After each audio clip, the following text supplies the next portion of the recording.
Welcome back to another episode of You Think You've Got Game's Oxygen Not Included Tips and Tricks. Today, we are setting up an easy way to tame virtually all metal volcanoes using only one simple setup. This layout will tame aluminum, cobalt, copper, tungsten, and iron metal volcanoes using only 2 steam turbines. Stick around to the end for information about gold and niobium volcanoes.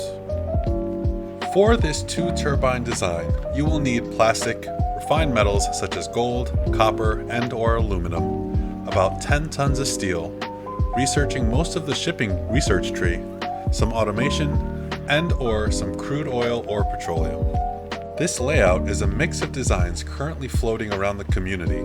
However, I primarily wanted to create this video to counter misinformation, stating that you need a number of steam turbines over 2, depending on the volcano, to be successful. The biggest thing I hope you learn from this video is that the layout itself is completely unimportant. Once you understand the theory, you can modify this system to whatever you need or whatever wild idea you'd like to try. You can check out the 4x speed build run video in the video description if you'd like to see a more detailed plan of how to build this volcano tamer for yourself. Feel free to pause the speed build or this video at any time to take screenshots or examine the design as you need. This design is fairly simple in theory. The metal volcano erupts liquid metal onto the floor. Water will turn to steam and immediately start cooling the material. The metal is picked up by the autosweeper and sent into a closed shipping loop via a bridge. Heat is dumped into the steam and the metals cool from its initial state. The entire system is built of 3 subsystems. The first is the steam turbine with the steam box, which converts heat into electricity. The next system is the aqua tuner, whose sole function is to cool the steam turbine, make sure it doesn't overheat, and runs at maximum efficiency. The third is the shipping loop that picks up solidified metal, drops heat into the steam until it cools to a certain temp, at which point it exits the steam box via a conveyor shutoff. Depending on the metal, the temperature linked to your conveyor shutoff may vary. However, you can keep the metals circulating in your steam box to continue adding heat to the steam and deleting heat from the metal to your liking. Once it leaves the circuit, you can design some sort of cooling method to bring the temperature of your metal down even further if needed. The steam turbines stop functioning when steam is below 125 degrees Celsius, or if the turbines themselves heat up over 100 degrees Celsius. They reach maximum efficiency when the steam reaches 200 degrees Celsius. I recommend setting your conveyor shutoff in the range of 130 to 150 degrees C, but this can vary depending on your power needs. The system is not 100% self-sufficient. However, the outside power should only be needed for short periods at the beginning and end of the eruption and cooling cycles. At the point that you're building this system, you should have a power grid capable of adding some help. If not, build 2 coal generators outside of the block tied to a smart battery to help supplement your electrical needs. This layout ensures that your metal knows which direction to flow at all times.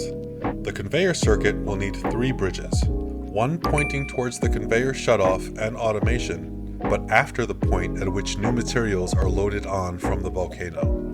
The second is directly after the shutoff, pointing materials away. The last is the bridge adding new metals into the loop from the conveyor loader. Metals sitting in the conveyor loader should be cooled by the surrounding steam until it gets onto the loop. When metals already on the circuit exit and make room, new metals should feed onto those empty spaces once they reach the 3rd bridge. The only real issue can be on startup and making sure that your materials don't get heat damaged before the steam is able to start the cooling process. As you can see from the copper volcano design, I've placed the autosweeper in proximity to the floor, submerged in 160 to 200 kilos of water per tile. This way, the pre-steam water is able to keep the machine cool until the steam forms in the vacuum. The heat shift temp plate closest to the volcano can be steel for most volcanoes. I've used tungsten for the copper volcano because of some initial melting issues. You can always keep a liquid lock on the side for repairs if you'd like to experiment with materials. I typically use 3.5 tons of petroleum or crude oil as a coolant.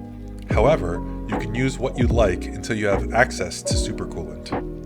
I recommend pre-chilling the steam turbines before getting the volcano going, so it requires less energy to keep cool.